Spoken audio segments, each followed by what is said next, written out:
I apologize. There's going to be probably quite a bit of cutting here and there because I kept messing up the words. Hello. If this video is appearing on your screen, then it has materialized right when you needed it to.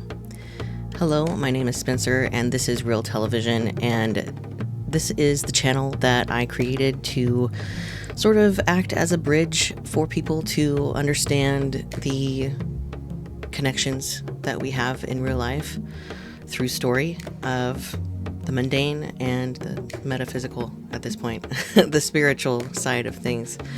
But yeah, with that being said, feel free to share your good news for the week. That's something I definitely want to continue doing. The channel is still new, so there's not a whole lot of traffic in that regard yet, so I'll just continue to share mine.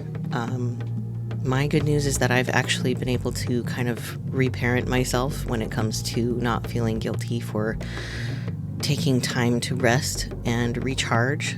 That's something that's always been really hard for me.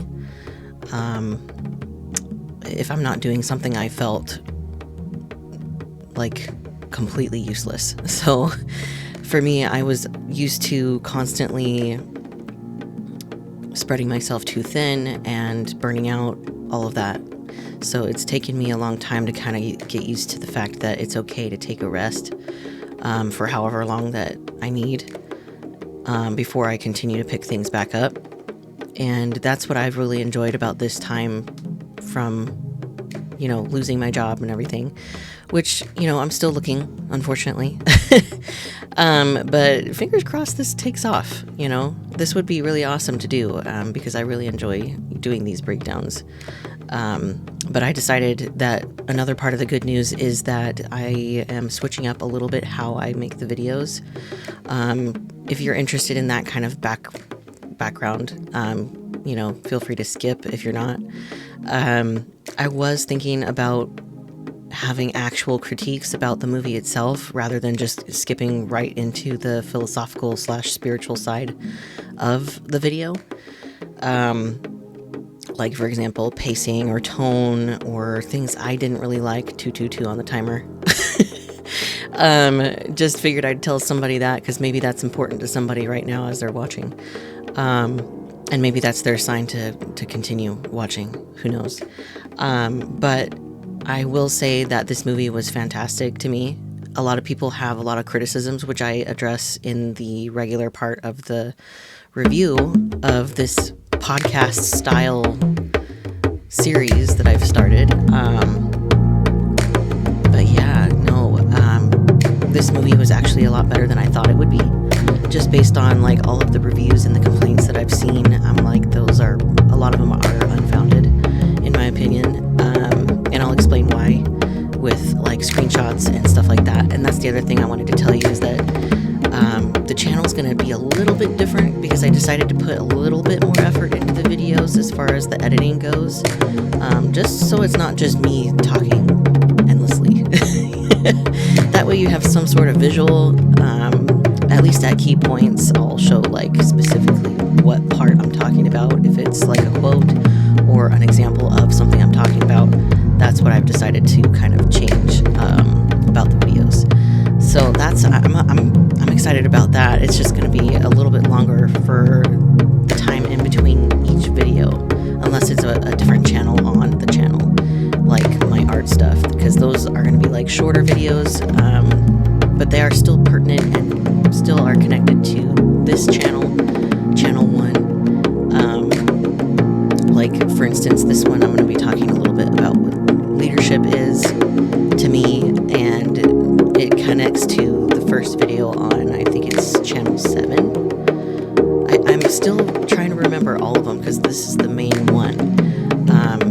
But basically that painting is about false leadership and what leaders are not, in my opinion. So with that being said, this one's going to talk a little bit about what leadership is and how you can find it and follow it yourself, becoming your own leader, essentially. But there's other things that I talk about, and I pull in other stories that are similar and have some things that seem pertinent to the story and might resonate with some people more than The Lion King does. So That's partially why I pull in so many different types of stories in my videos and compare them to different scenes or acts in stories from the past or whatever. So, with that being said, I'm going to go ahead and put a disclaimer right here.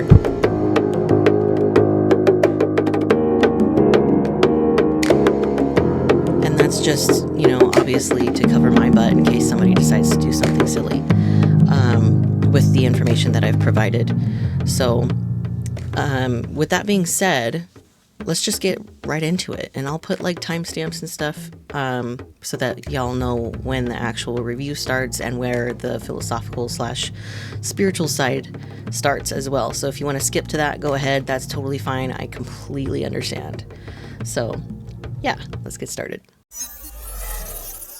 Before we get into the breakdown itself, I wanted to address something. Upon seeing this movie, I looked online and saw that most people seem to hate it, and I, honest to God, don't understand why.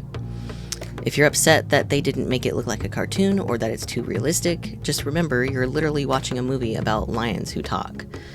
If you want real lions doing real lion things, there's always the Discovery Channel. And that's not a slight, it's a joke. So, with that being said, as for this movie, what the screenwriters, I think, were trying to do is bridge the known, which is a beloved movie franchise, into an unknown story. And a lot of the time, that doesn't fit personal headcanons when it does come out, especially with a beloved franchise like The Lion King. Trust me, I know, I love The Lion King. But at the same time, we have to at least acknowledge the story for what it is, not what we want it to be. When you bridge the known to the unknown, people often hold onto their personal headcanons like comfort blankets. That's natural, but it also means that the story you get might challenge what you thought you knew. So the first point was that the story was jarring or unrealistic. I don't see how that is, considering it's actually a really realistic story if you understand human behavior. And if you take a look at teenagers in general, and judging by their manes, these lions are around that age. Teens make dumb decisions a lot of the time. So for Taka / Scar to turn so quickly, it makes sense. He's using the leverage he knows he has against Mufasa. Teens risk everything sometimes to prove a point, even to the point of destruction of themselves or others, or in this case, attempted murder. He knew how to get to the soft spot of Kiros by saying he lost a father to Mufasa. It's trauma bonding because Kiros lost his son to Mufasa, which is why Kiros offers Taka a place in his pride. They've bonded over the feelings of betrayal, loss, and mutual interest. The other thing that some people seem to say is that there wasn't enough time to get to know Mufasa's parents, but if you think about it, the story is about Mufasa, so it wouldn't make a lot of sense to have the story show more of his parents than about the main character himself. If half the movie was about the parents, I think viewers would be really and rightly upset that there wasn't enough Mufasa and Taka. I think the reintroduction of mother and son at the end of the movie was fine as well. There's nothing wrong with that. It makes sense to me because why would a lone lioness willingly put herself in danger to find a missing cub? It doesn't mean that it was impossible or that she didn't love him or didn't want to save him. It's just that it's the savannah. It's a big place, and that finding a specific lion in it would be like finding a needle in a haystack. Plus, if she did find him, we wouldn't have the story we would have now, would we? With that being said, I think a lot of people were caught off guard by their own reactions to the film. Sometimes a story hits us in ways we don't fully understand in the moment, and that's what happened here, I think. It would make sense that Scar gets irrationally upset that Mufasa confessed his love to someone he wanted to be with. Yet the whole movie, if you pay attention in particular to the song I've Always Wanted a Brother, you'll see that Taka is already predisposed to being entitled to the world, which is both a nature and a nurture issue when it comes to character development. Another thing I will agree on is the pacing and tonal issues where it comes to Timon and Pumbaa. I really think they could have cut out the portion where they interrupt Rafiki and Kiara keeps saying, keep going, or run Mufasa. That part, those could be cut out for sure. Those could be like your fun little headcanons of like how Kiara was acting or reacting to the story that Rafiki was saying. But it was really unnecessary. Like at most, they could use those characters at the beginning, the middle, and the end because we know that those characters exist in this universe. We don't need reminding every few minutes. It felt like filler more than anything because it breaks the immersion and any tension that might have been there. Another complaint I heard was that Mufasa never had to suffer. That's not true at all. He lost his family, he was alone and afraid, and basically almost died because Eshe saved him, and Taka saved him from Obasi. So, if that's not suffering, I don't know what would be classified as such. If anyone had never had to suffer, it was Taka, aka Scar. He grew up in relative comfort, fitting for someone of royal status. Mufasa understood what it was like to suffer, which is why he always sought connection to other animals, not just his own kind, especially when things got tough with Kyros and his pride. In any case, this whole film is technically a headcanon for the filmmakers.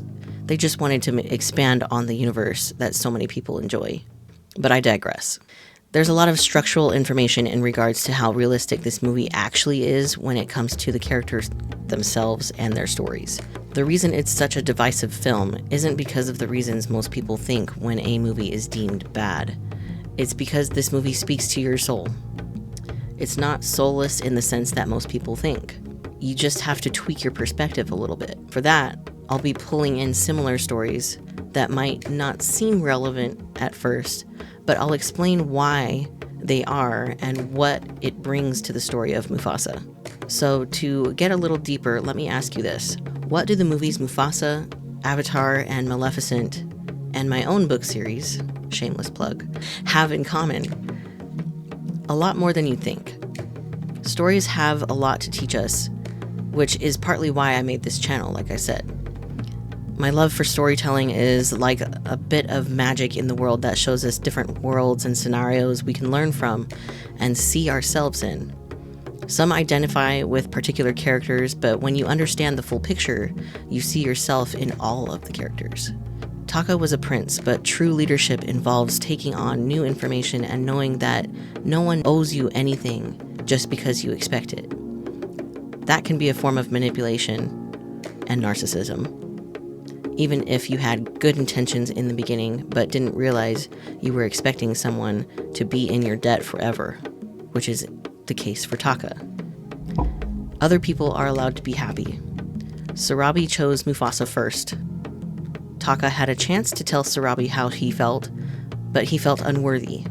There's even a line where Taka says, "You don't understand, myself isn't good enough." When asking how to talk to Sarabi, if we think we don't deserve something, it's true. If we do think we deserve something, that's also true. Leadership is basically someone who isn't afraid to break the rules, someone who challenges the status quo. But that can be done one of many ways. But for now, there's only two ways we currently know of. One that helps the greater good, or one that helps yourself, or themselves in this case. It just depends on if you can see the bigger picture in the first place, in which you can expand those options. It's like that in society. It's not always a literal battle, but it's a battle of information, a battle of two differing truths, one that is actually true and the other a twisted version of it, a twisted perspective. But usually both people have a part in that twisted truth. The African proverb that says, "The child who is not embraced by the village will burn it down to feel its warmth," is exactly what Taka did. Just like Obasi said, deceit is a tool of a great king. It's a twisted truth, one that contributed to Taka's eventual villainous origin. But not only this, Taka had a choice to continue this line of thinking or not to. And he chose to repeat that cycle of hate and fear when Sarabi picked Mufasa over him. It perpetuates this us versus them mentality. This is where Avatar comes in. If Jake was afraid to do what he needed to do at the end before the battle, he wouldn't have had the courage to become Toruk Makto, Rider of the Last Shadow. When you take it at face value, that title can mean literally the last shadow that you see before death, in the case of the film. But if you think about it, it can also symbolize a last shadow of society, putting an end to darkness by taking your power back, taking control of your own life, and showing other people that they can do the same in dark times. That's partly why I think society has demonized trans people, like myself, the way they have. We challenge the status quo in ways that feels like an attack, even though we aren't trying to hurt anyone, much less ourselves. We have to defeat our own shadows, your own fear, in order to become a true leader of your own life and in turn the lives of others. To create a new status quo, a new energy system that we all pull from. However, that doesn't mean that we live in love and light always. This also means that we have to be able to put our foot down. Just like Jake had the courage to step up and take action even when he was ostracized for his choices. When Taka was denied Sarabi, he chose to get revenge. He chose to endanger himself and others in a way that isn't talked about enough. Because he was so badly hurt in his ego, he decided that no one deserved happiness because he was unhappy. That entitlement and unwillingness to learn that there are other fish in the sea, for one, and that he should wish his brother happiness too, started a ripple in the energies of time, creating a new path in the timeline, if you think about it that way. Imagine if he had reacted by taking a moment to feel his feelings and think through why he felt the way he did, and realize that it's okay and that it just wasn't meant to be. Or approach it in a different way and had the courage and self-worth to do so, and talk to Sarabi. He might not have endangered himself or others. He wouldn't have succumbed to the idea Kyros represents. Of course, we wouldn't have a story without his initial reaction, but that's not the point. The point is what we can learn from this story.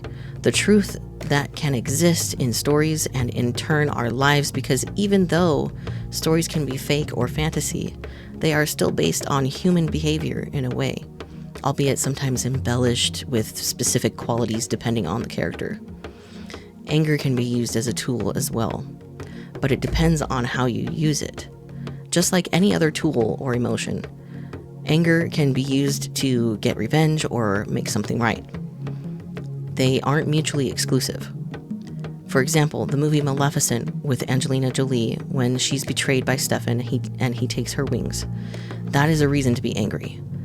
That is a reason to be upset. She doesn't want to kill him.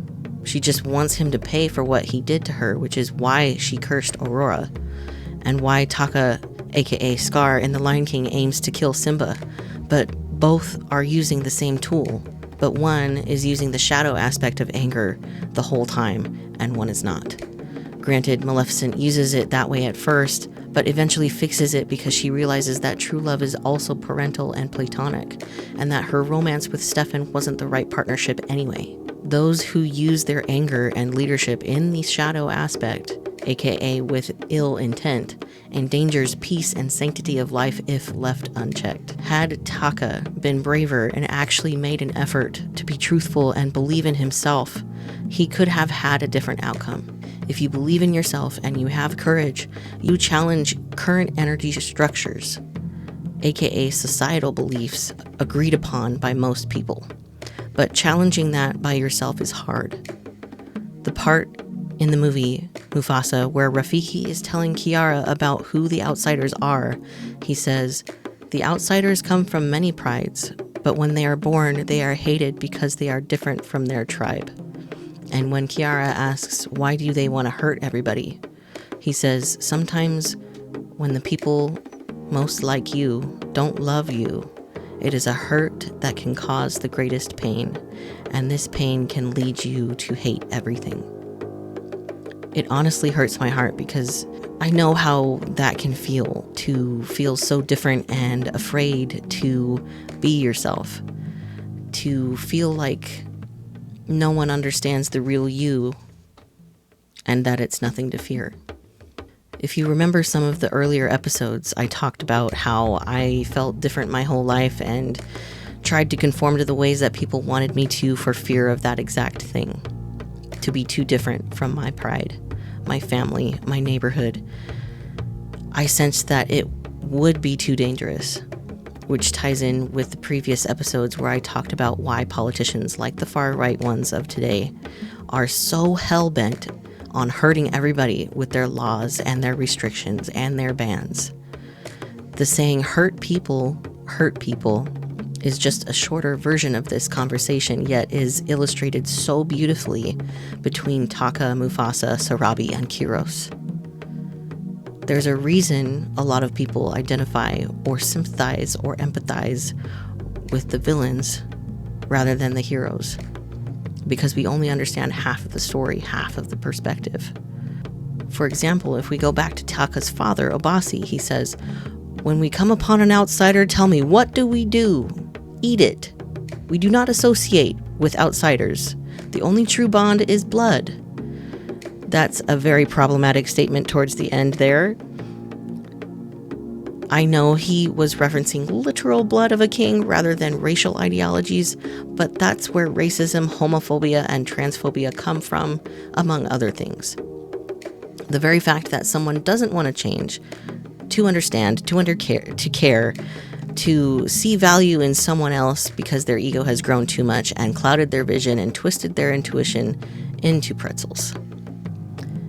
Your intuition is your compass to truth. You can feel if something is true, feel something good for someone else or for yourself, as an example.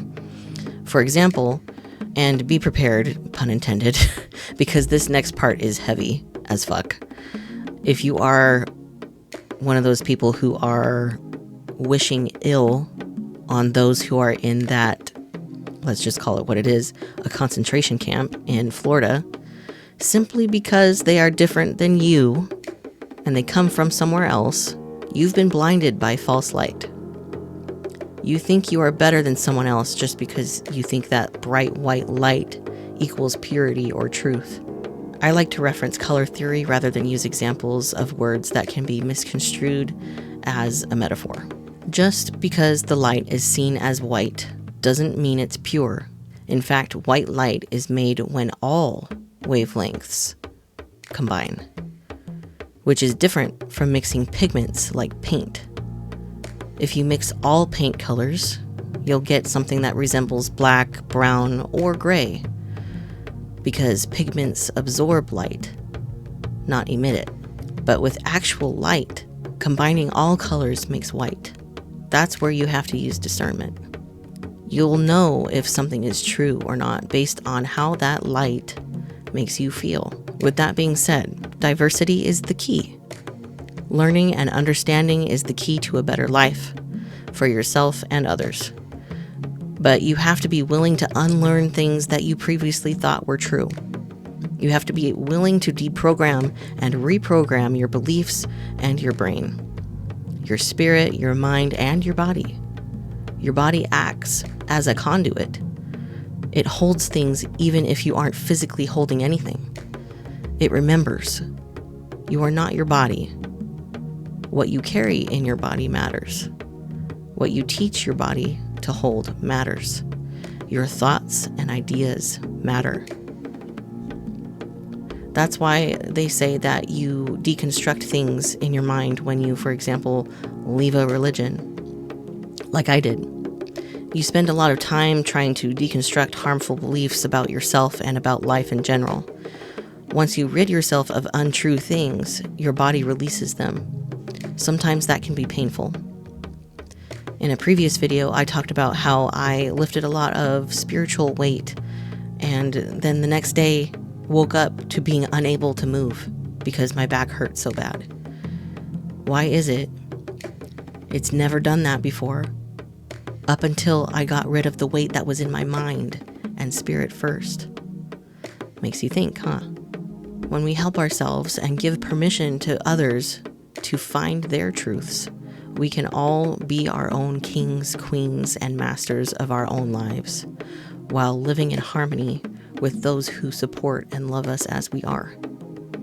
Replacing those who don't or refuse to love us as we are, as needed, and moving on. Not waiting for them to change their minds when it might never change. Sometimes you have to be okay with people you love not changing and doing what you can to become self-sufficient or finding a found family. Just like how Mufasa found Eshe and Obasi's pride and ultimately a brother, Taka. But in order to help ourselves, we have to understand how the world works, at least in our own lives. Not that you have to have the secret to all things, because no one knows everything. Not even me. What I like to call all this, how I'm breaking this down, is called prism vision.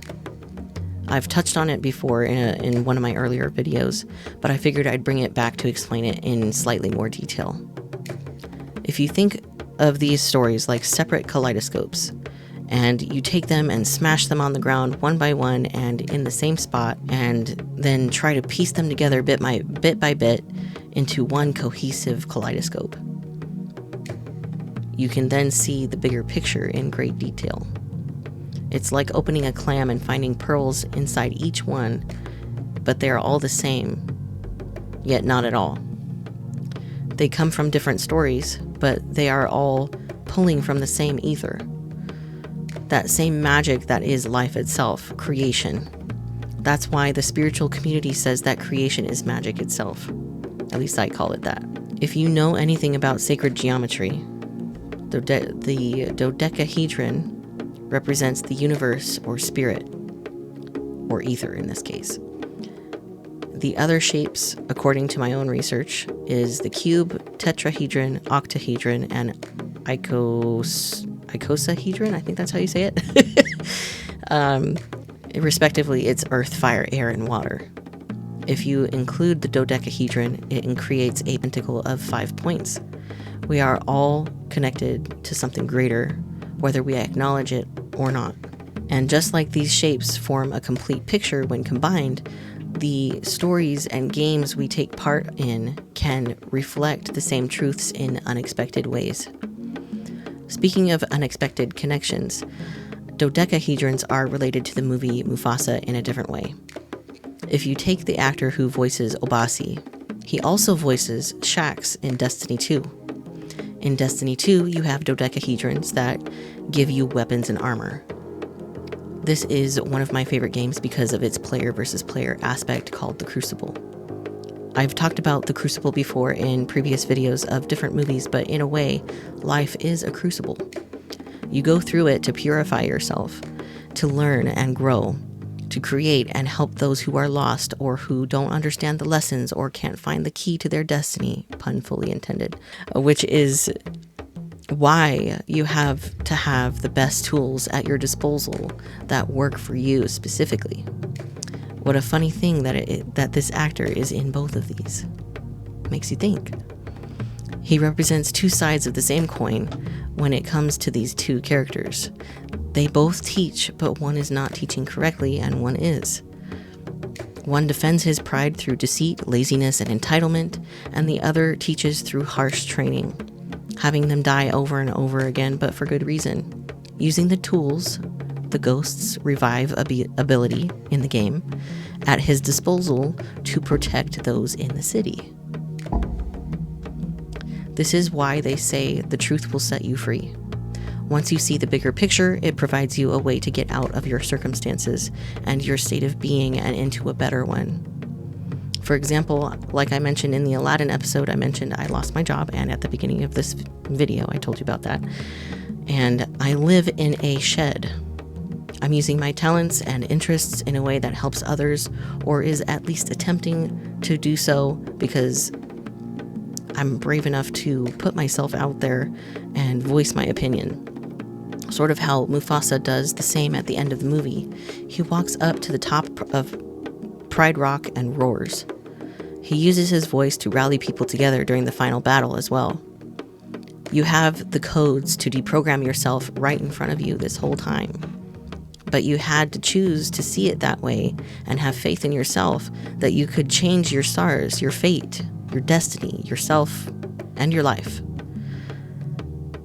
I'm trying to change mine because I know I have a good story. I know I can change the world one word at a time, one movie breakdown at a time, one book at a time, one piece of art at a time.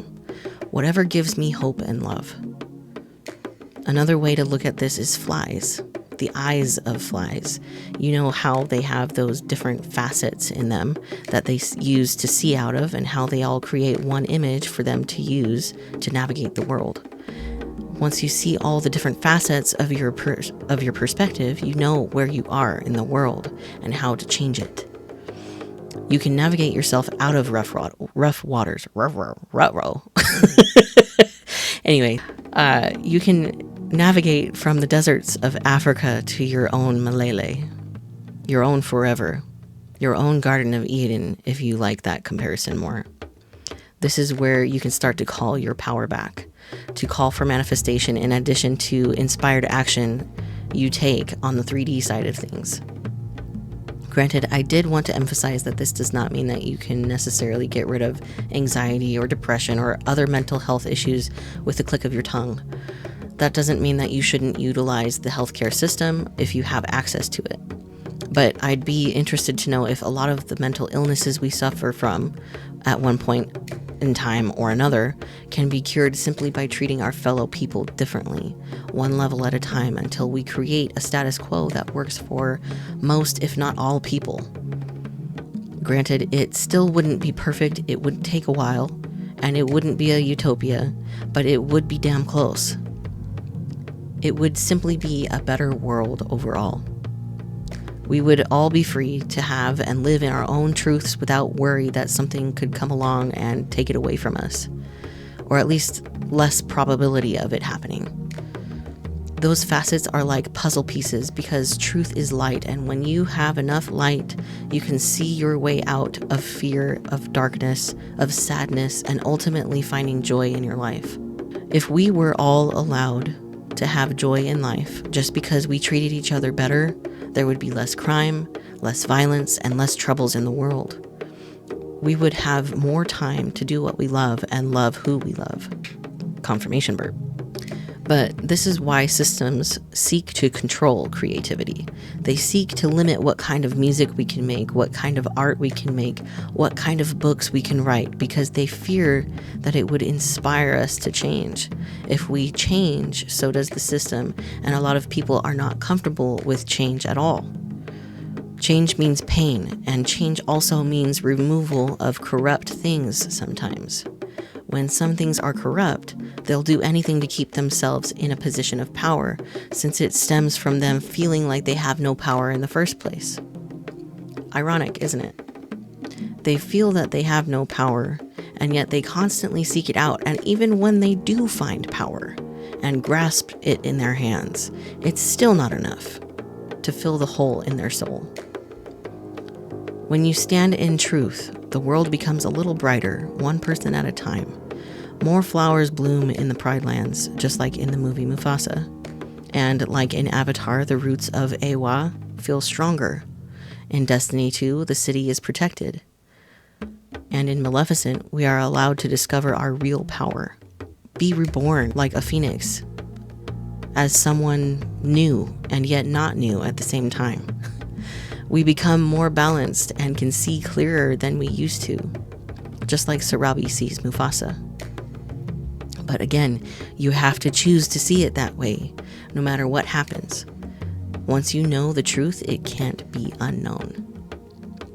Now, going back to the movie Mufasa, I wanted to talk more about how actual lions function in real life, and how the world is equated to the saying, it's a dog-eat-dog world out there. A lot of people have heard of the other saying of being thrown to the wolves, right? Yet in symbolism, the wolf is not one of hostility. It's one of helping each other out. Wolves are pack hunters. They take care of each other and each has a place. Yet when we think about lions, they kill those who are not in the same pride. For example, they kill all the cubs in the pride if a male takes over a pride and pushes the original male/leader out of the pride. They do this because of Obasi's line in the movie, "Blood is all that matters." That's what has become of the world today, in my opinion. We've become disinterested in the well-being of those who are different from us, simply because of the fact that they are different. And people fear what they don't understand.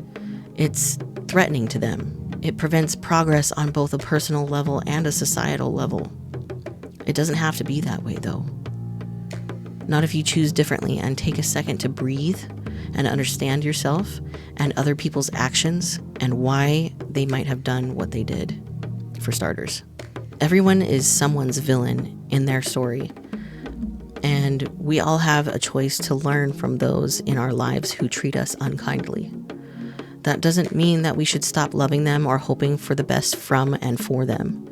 It just means that we might need to distance ourselves for a time until we can calm ourselves and understand the situation to determine if distancing ourselves completely is the best option or not. Sometimes that is the only option. But a lot of the time, there are other options, like communicating or reasoning, but when that person doesn't want to change, their rigid walls around their hearts block out those who would help them understand. They are unwilling to rewrite old data, reprogram themselves, just like how Taka would have come to the conclusion that it would be better to just wait it out and talk about it later. But if you're in a survival mode like they all were, sometimes that makes you take drastic measures that weren't worth it in hindsight. It's like the quote from the original Lion King movie where Rafiki says, yes, the past can hurt, but you can either run from it or learn from it. If you run from it, you'll continue running until you learn to face it. Once you face it, your life will be better than you could have possibly dreamed of. I'm not saying that suddenly you'll win the lottery and be a millionaire overnight, but sometimes those differences mean getting a better job and actually being able to move to your dream city or state, or maybe getting paid enough to afford going out to see a movie every week. Who knows? If we don't change, we don't grow. And when we don't grow, we stagnate. And when we stagnate, we stop learning. And when we stop learning, we stop understanding. And when we don't understand, we fear it. And sometimes becoming angry because it scares us so much. At least that's what I've come to understand. Another book I wanted to speak on that I'm writing in relation to this is my book that's titled the same thing as this channel. It's called Real Television with One Foot in Reality. I use the idea of Mount Everest as a metaphor for finding truth and ascension. It's the largest mountain in the world, much like how life is the biggest adventure you'll ever have. When you watch the movie Mufasa, and you see that when Scar is singing about his brother betraying him, he's going further and further down the mountain, and if you think of tarot, the Tower card comes to mind when he gets to the end of the song, since he falls from the edge, the snow giving away under his feet. The other tarot card that comes to mind is, yet again, like in other videos, the Five of Pentacles, and the phrase usually associated with it, which is being left out in the cold. Taka was left out in the cold and had a tower moment. He refused to use this moment as a lesson and to try to navigate through his emotions. He let his hurt drive him downward spiritually, if you want to think of it in that context, of course. No one has to do that. But if you're watching my channel and you're still here at this point, I think you know in your heart what I'm saying has some truth to it.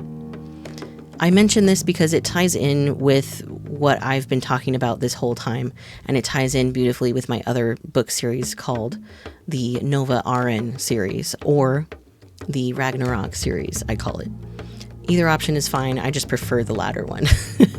But anyway, I mention this because my main character, Nova, knows something is off about the world, but doesn't know how bad it really is. She is basically forced to enlist in the military and sees worrying things like quiet people in lab coats as if they aren't allowed to talk, people disappearing, lots of things that unsettle her.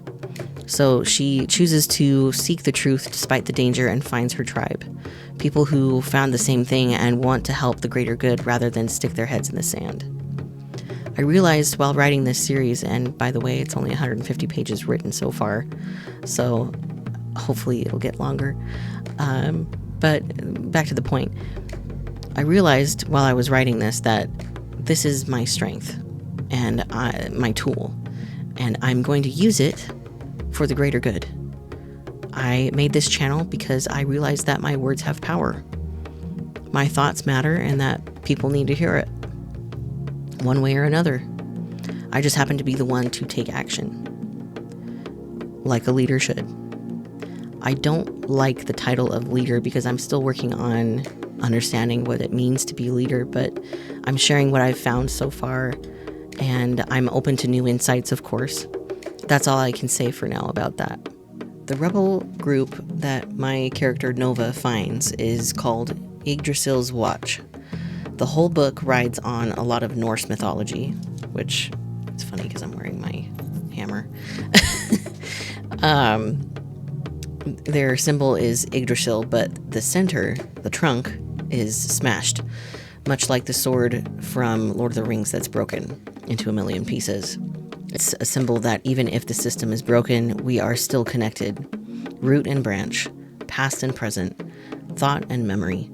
We still remember how it used to be and how it could be in the future, and that we can come together during times of great darkness and find the light again.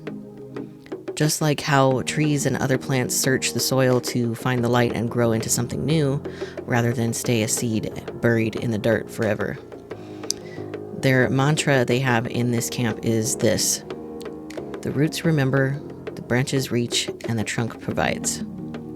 Meaning that if you remember the past and reach for the future, you'll bring back stability, nourishing yourself and those living under the shade of the Yggdrasil itself. It's supposed to show how we are all connected despite a broken system, and that it's still worth fighting for because we have each other. Same as the other sigil in the form of graffiti in the city. It's Odin's eyes and his ravens. Thought, I don't know how to say the name, but it's Huginn, and memory, Munin, I think is how you say it. They are gold and green into the paint in the picture. Green for the ravens with flecks of gold in their feathers, and eyes that are green for Odin with the tagline underneath that says, "The watch knows." It means that you are awake, you see what's happening, and you want to do something about it, even if that means only helping those in need right now in any way you can.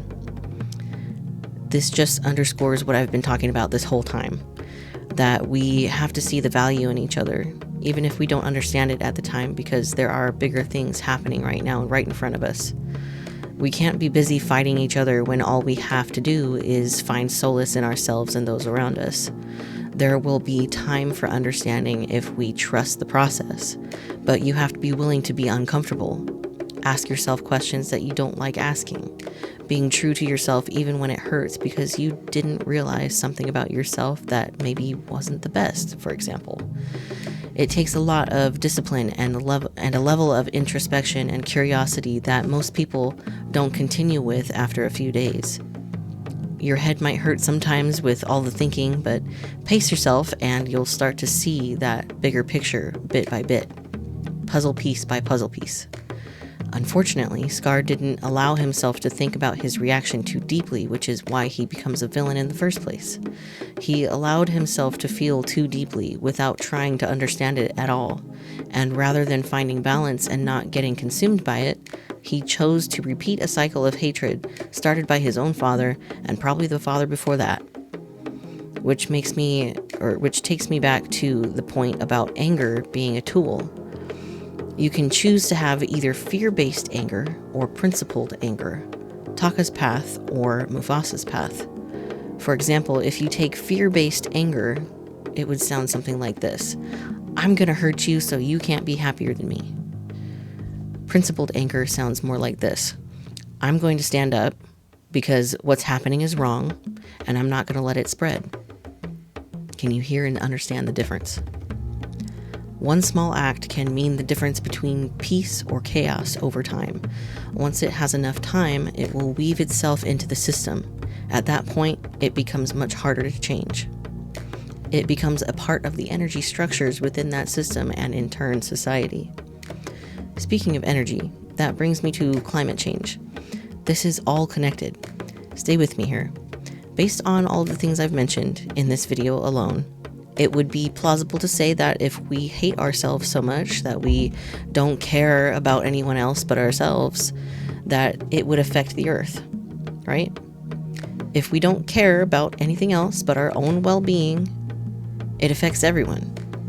For example, let's say you're a business owner, but your products need to be made faster or whatever, but it requires microplastics and chemicals in order to make them.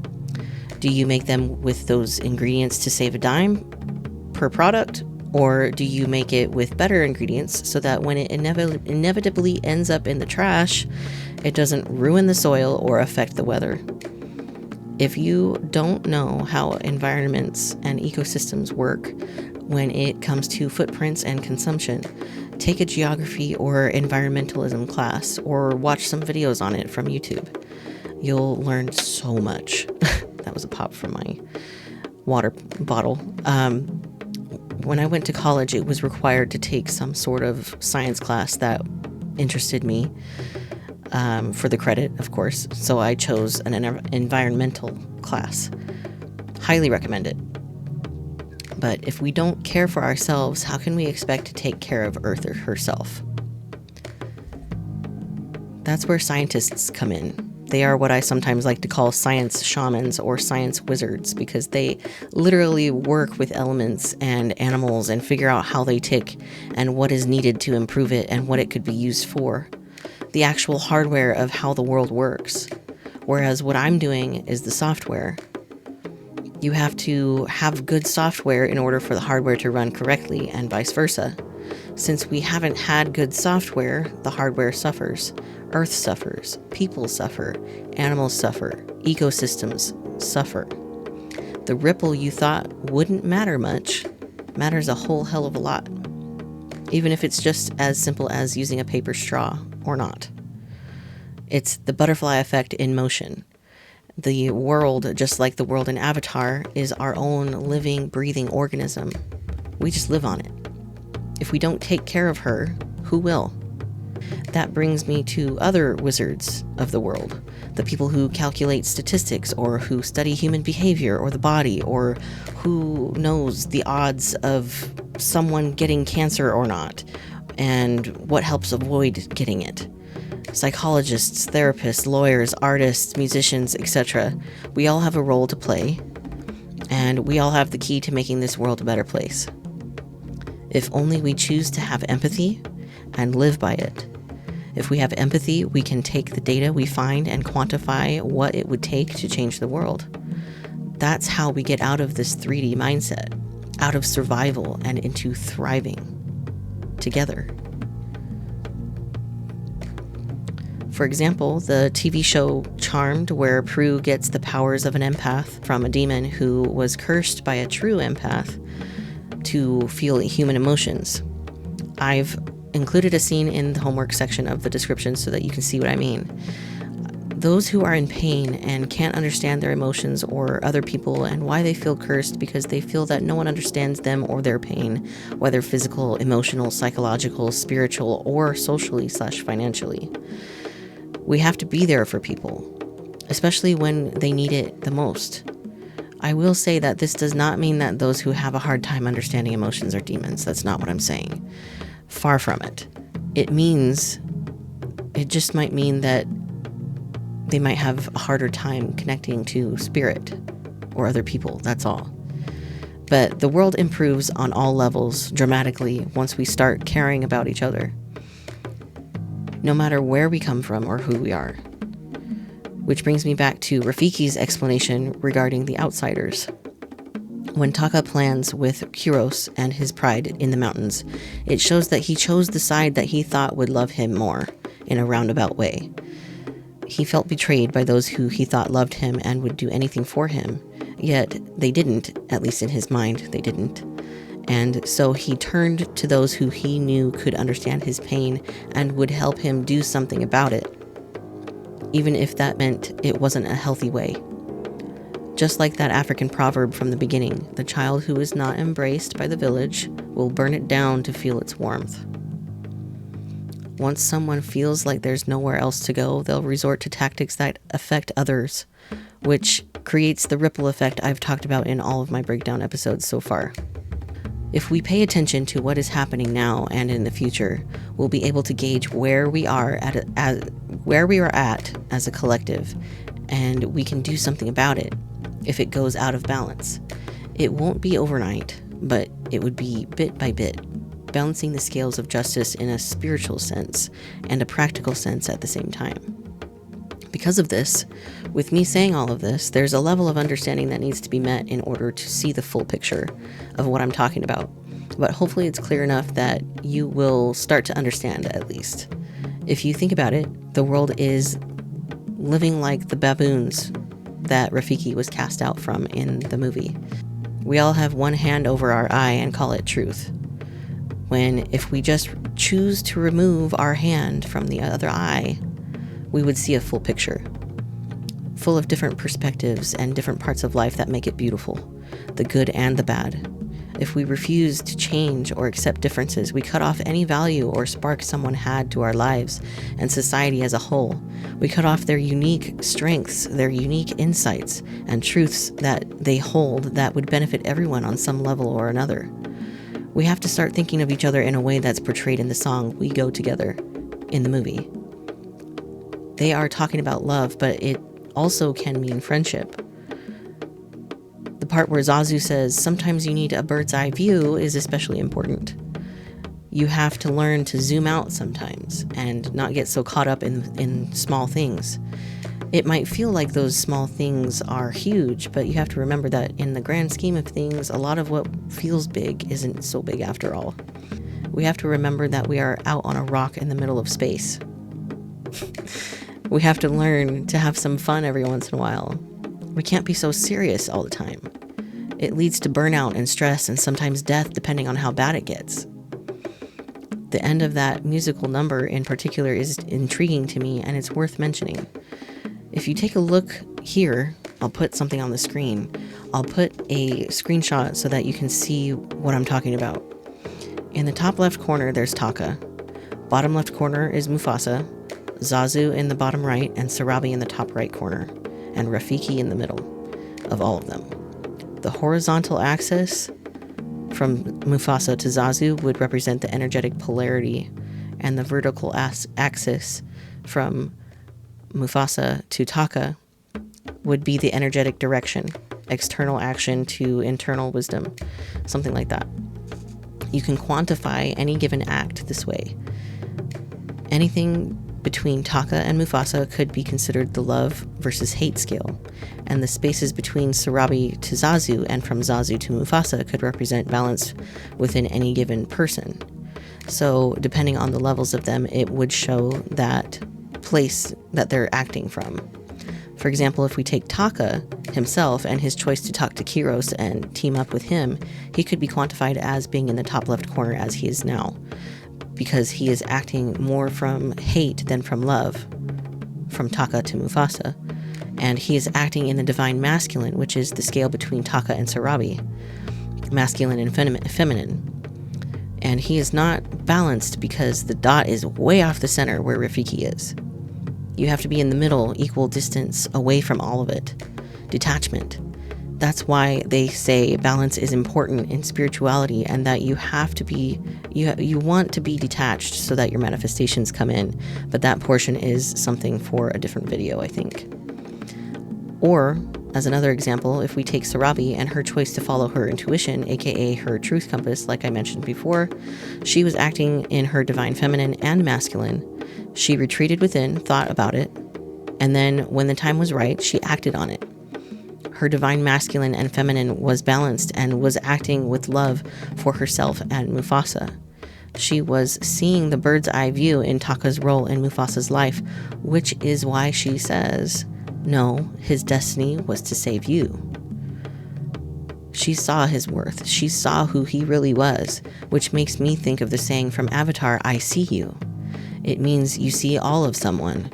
You see every aspect of someone and choose to love them for who they are anyway. That's why in my book I use Odin and Norse mythology, because Odin gave his eye for knowledge from the world tree. You need to be willing to give up your perspective for a whole new one that is 100% worth the trouble. Let me tell you. That doesn't mean actually giving your eye to a tree, though, okay? I don't want any lawsuits. Hence the thing at the beginning.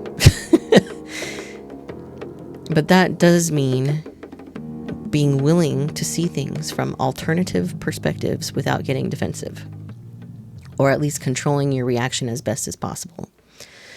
With all of this being said, the web of life is complicated, to say the least. We have to do what we can to see how we are all connected. Just like the saying in the Lion King series in general, we are all connected in the great circle of life. In order to move forward in the web, you must understand the information you're being presented with. By using your compass, your intuition, and your emotions, empathy, you will find the truth. The light in someone's being, the value in yourself and others, and ultimately the world. You can't let your emotions control you if you can help it. You need to reach out if you need help in life, not just emotionally, but materially as well. You can't see rejection as a personal slight either.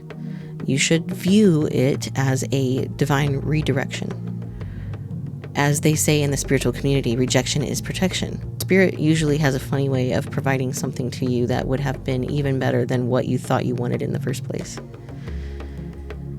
Trust yourself, feel your emotions, and let your gut feelings guide you. You'll change your stars along with giving other people a chance to do the same. You'll understand your place in the world and be given the opportunity to sit with it and see if you'd like to change it. If so, you can. That's the beauty of it all.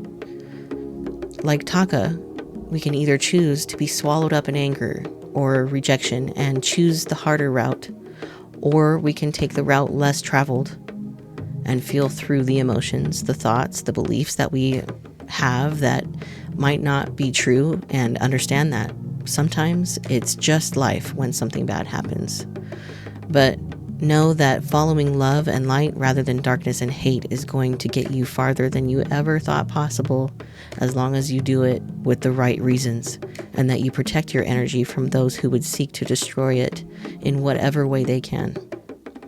In a world where you can choose, like ours, choose to act like Mufasa, selfless, kind, and understanding, no matter what. Defend it in any way you can. So hopefully that helps somebody out there think a little bit, and give yourself something to chew on. Again, my books are one of the reasons to subscribe and like the video, and share the video with somebody who might need to hear it, or who wants to kind of, talk about the story, because I'm totally willing to see it a different way if somebody has a better way of explaining something to me. But if they have, more information, I'm totally willing to hear it. But yeah, it's a very compelling story, in my opinion, this whole movie series. As you can see, I have a very in-depth opinion about it. But yeah, other than that, hope you have a great rest of your week and the rest of your day. But just remember to keep your minds and your hearts open. Peace.